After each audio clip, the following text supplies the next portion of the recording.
warahmatullahi wabarakatuh. Hai Sobat BMC Wali Songo, jumpa lagi dengan saya Julia Fikriani di podcast kajian BMC Wali Songo, menebar kreasi meraih mimpi. Kali ini kita bakal kedatangan bintang tamu yang spektakuler ya teman-teman.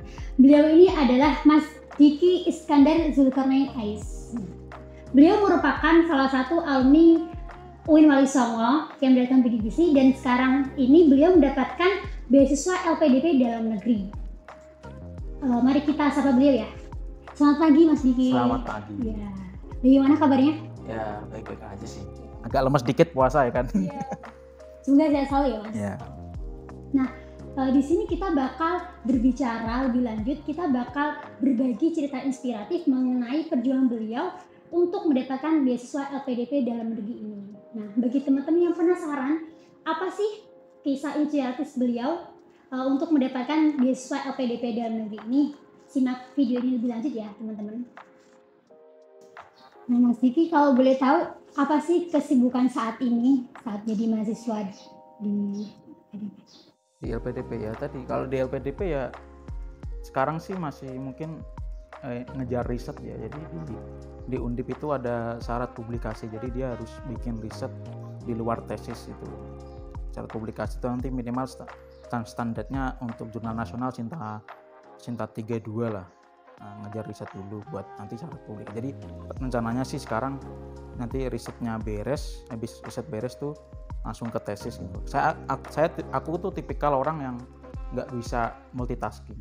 Orangnya tuh fokus, kalau satu ya udah satu itu aja, pakai kacamata kuda itu dulu. Tesis nggak tak pegang sama sekali.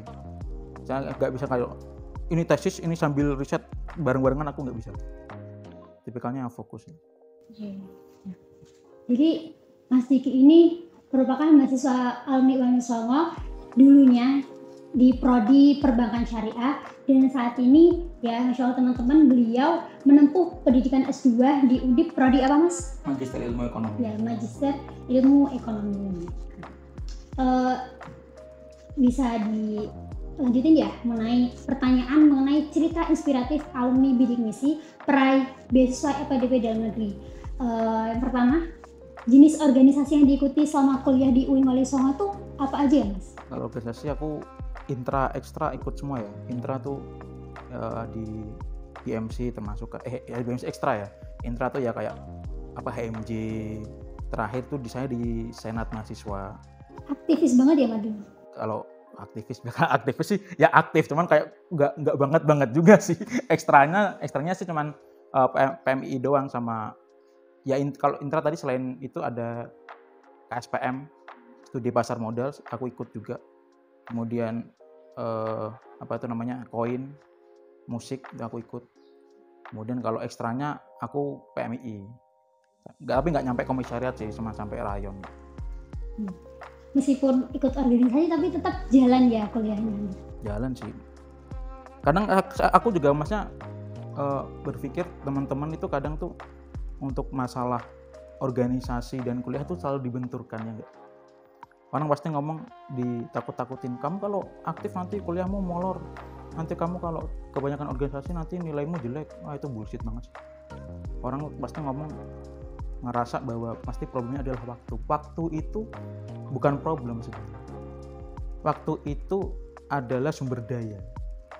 Jadi kalau kamu bilang aku nanti kalau aktif aku gak ada waktu dong buat belajar, itu enggak. Sebenarnya itu waktu itu sumber daya. Gimana cara kita ngatur sumber daya itu kan? Gimana caranya kalau kamu pengen aktif, kuliah jalan, sambil kerja mungkin bisa aja. Aku dulu juga sambil kerja, 3 jalan, ya gimana manajemen waktunya, gimana caranya bisa jalan. Jadi kalau teman-teman mahasiswa baru mungkin ya, kalau yang dikata aku nggak mau aktif-aktifan nanti lulusku lama, itu salah. Tergantung masing-masing orang ya. Masing-masing banget itu. Lalu cerita singkat mulai mengenal beasiswa LPDP ini mulai sejak kapan ya Mas?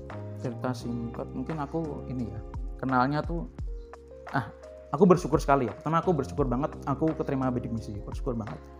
Kenapa? Karena menurut saya dari bidik misi ini yang kemudian aku ngerti ada LPDP, senior-senior yang kayak menginspirasi gitu ya. Jadi di situ aku ngerti bahwa aku ternyata keterima bidik misi itu enak tuh.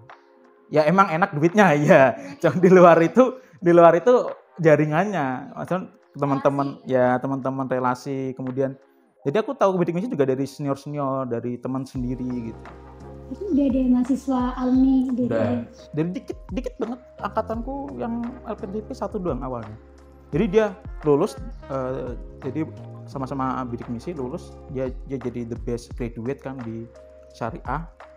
IP-nya tuh 3,9 berapa gitu, hampir 4, gila, dia belajar doang. Ya aktif juga, belajar juga, mana nggak ada masalah belajar sama. Berarti tahu dari alumni? Ya, dari teman sendiri. Gitu. Berarti sangat perlu ya informasi itu harus cari sendiri. Ya perlu. Tapi kembali lagi gini sih, menurutku informasi itu di zaman sekarang itu ya tinggal kitanya gitu.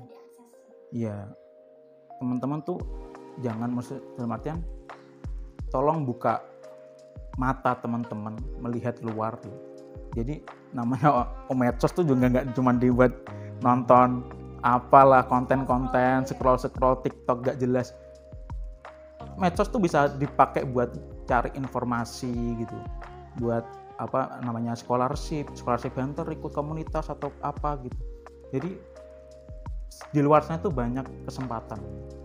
Di luar sana tuh selalu banyak kesempatan. Tapi gimana teman-teman tuh mau nggak ambil kesempatan itu untuk cari untuk membangun hidup lebih baik gitu. Lalu apa sih alasan Mas Diki tertarik untuk apply beasiswa LPDP ini? Awalnya sih nggak tertarik. Nggak tertarik ya? Awalnya sih nggak tertarik. Ya. Gini, ceritanya tuh gini. Emang agak lucu sih punya aku. Ceritanya tuh aku lulus ya. Awalnya emang tertarik gitu. Cuman kayak ngapain juga mau S2 juga pusing-pusing lagi, kuliah lagi kan mikirku.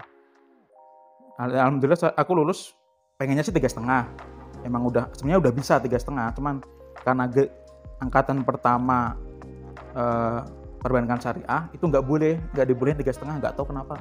Alasannya tuh biar lulusnya bareng apa gimana, aku nggak ngerti deh. Pokoknya skripsiku tuh mau beres lah, aku mau lulus 3,5 aja, aku mau pengen beres. Meskipun ntar duit bidik misinya hilang kan, 1 semester lumayan tuh. Tapi aku mikir, nah dalam artinya kalau aku lulus lebih cepat, otomatis aku punya waktu untuk mengeksplorasi diri lebih banyak dong daripada yang lainnya nggak. Jadi ketika itu ya udah lulus, terus ada temanku itu yang lulus 3,5, temanku yang tadi itu yang pinter itu, yang 3,9 itu dari syariah itu lulus 3,5, ngobrol-ngobrol terus dia ternyata dia prepare LPDP gitu. Aku itu semester 7 prepare LPDP, terus aku tanya-tanya LPDP itu apa gini. Emang aku taunya sama kayak kamu tadi, mikirnya LPDP itu luar negeri doang gitu. Yang mikirku juga gitu awalnya, terus tak cari-cari sambil cari informasi. Enggak, aku belum gabung komunitas apa pelatihan training, enggak gabung itu. Emang cari aja banyak informasi di internet. Cari dan mudah dipahamin kok. Cari, kemudian habis nyari tuh kok enak ya, kok kuliah gratis, biayanya juga nggak kecil, benefitnya banyak banget, tunjangannya banyak gitu loh. Wah ini kayaknya maksudnya enak banget nih. Terus aku mikir cari-cari, syaratnya tuh yang paling utama, yang paling sulit dari teman-teman, ada TOEFL gitu, ada TOEFL minimal berapa gitu, aku lupa. Terus ya udah aku iseng-iseng nyoba, ya udah aku coba aku nyoba nyari TOEFL gitu. Belajar TOEFL dulu lah. Terus udah prepare sama temanku Khozin itu tadi. Khozin itu temanku tuh pas aku itu tuh ngejar TOEFL tuh bareng dia. Belajar TOEFL tuh bareng dia. Jadi dari awal mau lulus tuh udah prepare dulu kita tuh. Nah, daftarnya belum. Nah, ini. Kan udah prepare dulu. Kemudian aku lulus, mau daftar tuh, corona datang. Ya kan? 2020 akhir lah ya. Aku 2019 wisuda. LPDP itu 1 tahun buka 2 kali doang kan. Pokoknya pas akhir semester, pas aku mau daftar, corona ada, tutup tuh. LPDP tutup, corona 2020 sampai 2021. 2 tahun tutup. Aku udah belajar TOEFL, maksudnya udah siap. TOEFL yang diminta LPDP kan TOEFL resmi ya, ETS. Jadi nggak pakai TOEFL Pare atau TOEFL Perpus, nggak bisa dia. Yang resmi dari lembaganya gitu. Terus habis itu apa tadi lulus, ada corona tutup, ya aku awalnya udah ya udahlah nggak usah lah, ngapain juga belajar S2 lagi kan, aku bilang cari kerja deh, perbankan gampang kok, aku yakin percaya kalau kita punya nilai itu cari kerjaan gampang, pasti datang sendiri. Udah tuh aku ngelamar kerja akhirnya sama temanku. Si Hojin tuh belum lulus, dia lulus semester berapa ya, semester 9, tapi dia udah sepemikiran sama aku, pengen nyoba kerja pertama di digital banking, kerja di digital banking Semarang sini, ada di correspondent officer selama setahun.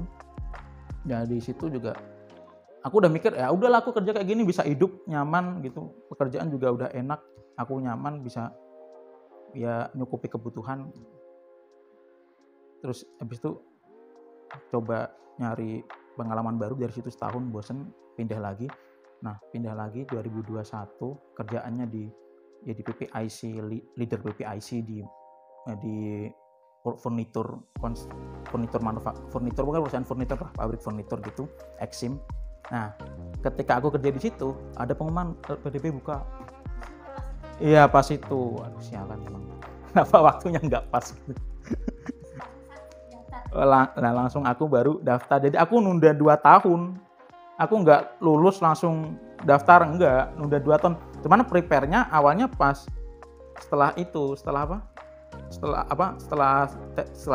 lagi ngerjain skripsi itu aku udah prepare sama Khozin itu. Jadi aku 2 tahun nunggu.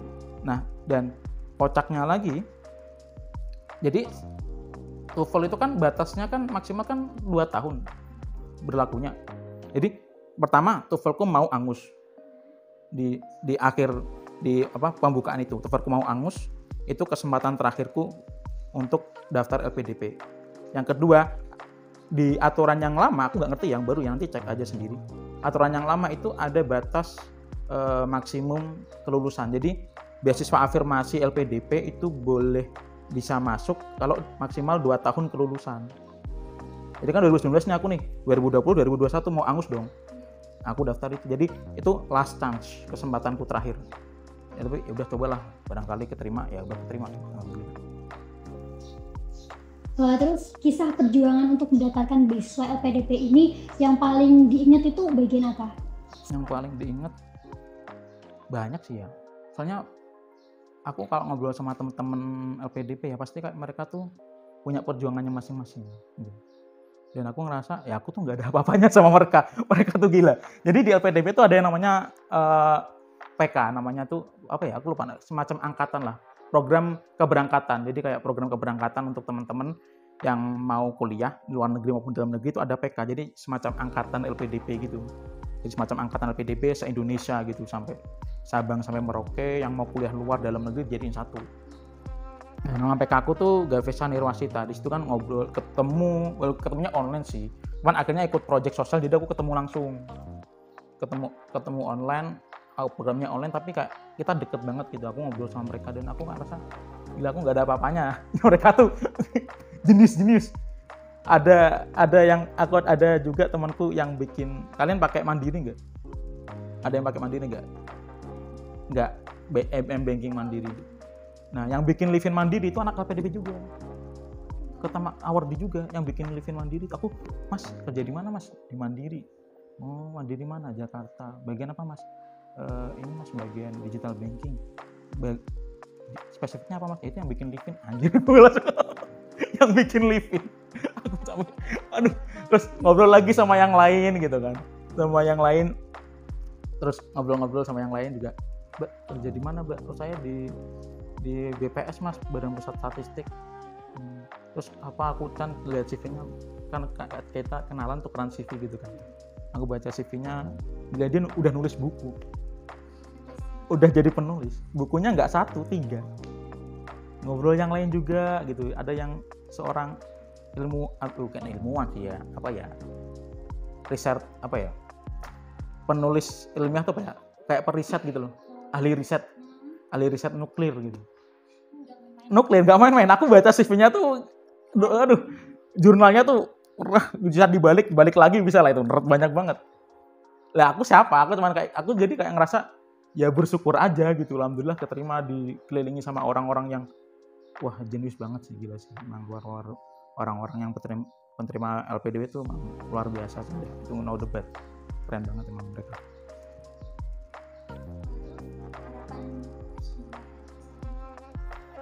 Harapannya sih ya cepat lulus aja.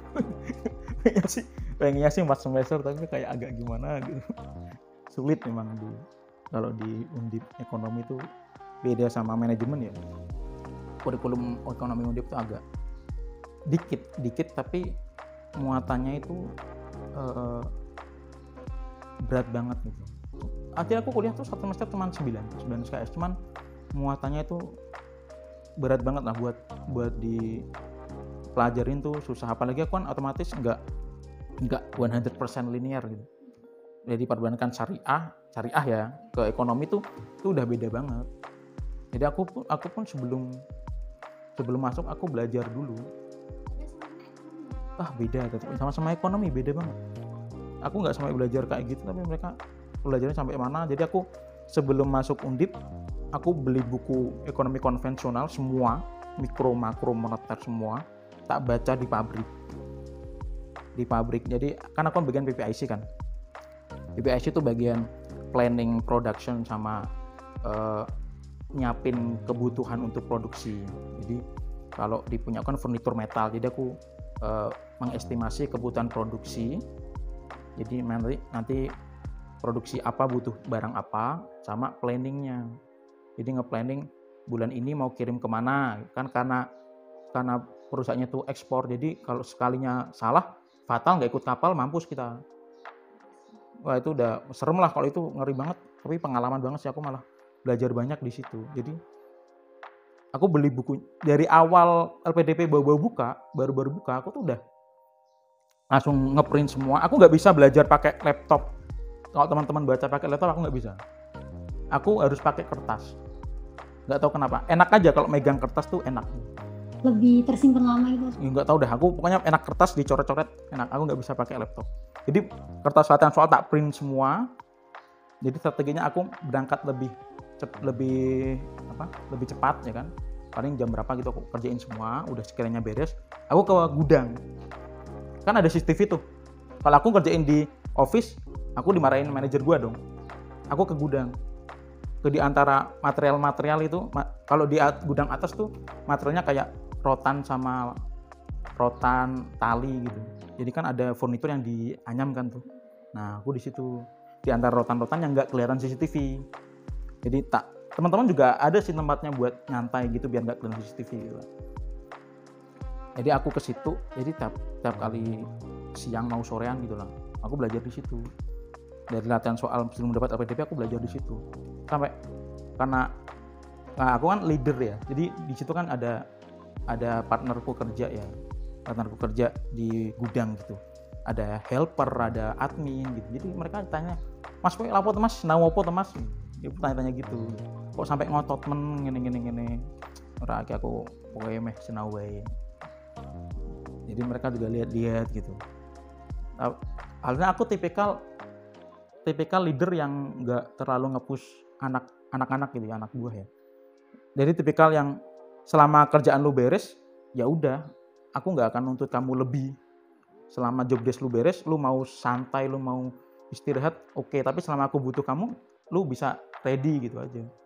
Jadi mereka punya tempat rahasia buat nyantai, aku juga nggak apa-apa. Selama kerjaan lu beres, ya nggak apa-apa. Nggak perlu aku nge-push mereka. Toh aku nge-push mereka juga gaji mereka nggak naik. Yeah.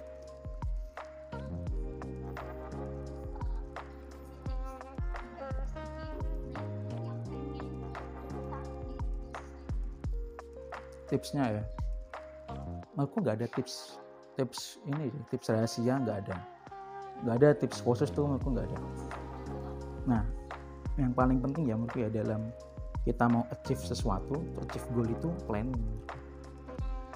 Jadi aku pun prepare-nya pun dari awal skripsi, eksekusinya 2 tahun setelahnya. Itu pikiranku udah hilang semua, aku nggak dari latihan soal dan lain-lain aku udah hilang, makanya aku belajar lagi kan. Jadi yang namanya goal itu pasti pertama planning dan kemauan. Aku udah berkali-kali dengar aku mau daftar LPDP Mas, tapi tapi aku nggak jago bahasa Inggris. Kalau lu nggak jago bahasa Inggris, lu belajar. Gitu. Ya enggak? Ya kita manusia tuh makhluk paling adaptif di dunia ini, di jagat bumi. Ya enggak? Mas TOEFL di LPDP itu menurutku ya kayaknya LPDP itu sengaja gitu. Sengaja dalam artian emang dia menaruh filtrasi buat hanya orang-orang tertentu yang punya kemauan tinggi. Benar-benar orang yang memiliki kemauan tinggi untuk masuk ke situ. Filtrasi utamanya tuh menurutku ya itu TOEFL. Karena orang ngejar TOEFL tuh agak repot. Orang kita sekali tes aja 500.000. Ya kita modal dulu lah. Tapi modal lu bakal balik kalau kemudian lu keterima balik berkali-kali lipat. Benar-benar berkali-kali lipat. 500.000 tuh ya itu sama living cost sudah ketutup berapa kali. Jadi orang pasti masalahnya pasti bilangnya TOEFL gitu. Jadi pertama dia berarti kemauannya kurang. Jelas kemauannya kurang. Nggak tahu kenapa ya, aku tuh percaya orang kalau udah ada kemauan tinggi gitu ya, nggak ada wadahnya pun dia akan cari, nggak ada wadah, nggak ada jalannya, dia pasti akan buka jalan sendiri. Aku percaya itu, nggak tahu kenapa. Ya, jadi kayak orang ya, kayak contohnya, aku pun tipikal orang yang nggak kemudian nyari wadah komunitas untuk nyari ngejar LPDP bareng, nggak. Aku cuma butuh satu doang. Aku butuh partner ya tadi, Hozin itu. Jadi ini tips juga, cari satu aja teman, nggak perlu banyak, nggak perlu ikut komunitas, nggak perlu ikut, ya terserah, itu kembali ke orang ya. Tapi kalau aku pribadi, aku nggak begitu butuh itu. Aku cari satu teman yang benar-benar dia kemauannya tinggi, sama kayak kamu. Benar kita mau cari goals-nya ke sana. Satu aja. Yang bisa diajak. Jadi seenggaknya ketika lu capek, wah aku nggak berjuang sendiri, ada temanmu yang support. Nah, satu aja. Aku dulu ngejar sama Hozin doang. Aku nggak ikut training, seminar nggak ikut aku. Nah, satu, kemudian ketika orang punya kemauan, dia pasti cari jalannya sendiri. Aku akhirnya ngubungi senior. Alhamdulillah, nah ini organisasi juga kan akhirnya. Jadi senior PMI juga banyak di Undip, di UI, aku ngubungin mereka. Jadi aku kan di situ kan ada semacam bikin karangan tulis kan. Jadi kayak kita bikin planning kita. Jadi LPDP itu minta, oke, aku mau nyekolahin kamu, tapi kamu mau nanti kontribusi apa ke Indonesia gitu. Dia tuh minta itu. Aku nyekolahin kamu berjuta-juta uang yang aku keluarkan. Aku sampai totalin tuh bisa sampai ratusan juta. Karena biaya S2 kan juga banyak gitu. Mahal gitu. Aku juga kalau suruh bayar sendiri males gue. Jadi mereka mau itu, tapi lu kontribusinya apa? Apa yang udah lu lakuin? Apa yang sekarang sudah kamu sumbangsihkan ke masyarakat? Ya aku ngobrolin ke senior, kemudian ke temanku juga yang mustahil yang keterima. Dia dari situ aja belajar sendiri. Nah syukurnya, ternyata ada hikmah di balik kenapa aku nggak keterima LPDP dulu. Ada hikmahnya, aku ngerasa ada hikmahnya. Kenapa aku nggak dulu keterima dulu, aku kerja dulu. Dan ternyata dari kerjaan itu aku bisa tarik ke sana dulu. Jadi aku ngerti apa yang akan aku kerjakan setelah ini, gitu, setelah kerjaan itu. Jadi karena aku berkecimpung di dunia furnitur, aku mengambil konsep kontribusi itu di bidang furnitur, di bidang industri furnitur itu. Nah aku angkat ke sana, aku udah berkecimpung di sana. Jadi aku nggak ngomong-ngomong doang ditulis, enggak. Aku praktisi, aku udah jadi praktisi. Jadi otomatis kan tulisanku lebih bernilai dong. Ya enggak? Orang nulis, oke besok aku kalau udah lulus aku akan berkontribusi A, B, C. Tapi ternyata belum ngapa-ngapain ya. Omong besar. Ya enggak? Omong besar dong. Makanya ternyata hikmahnya di situ. Kenapa aku nggak keterima LPDP dulu, ternyata ada hikmahnya di situ gitu. Ada hikmahnya sih. Ya pasti ada jalannya. Nggak, makanya seminar semacam program mentoring itu hanya wadah, itu hanya media. Keterima atau tidaknya kamu ke LPDP ya kembali ke kamu sendiri. Sekiranya kamu butuh wadah ya udah kamu ikut, kamu cobain gitu.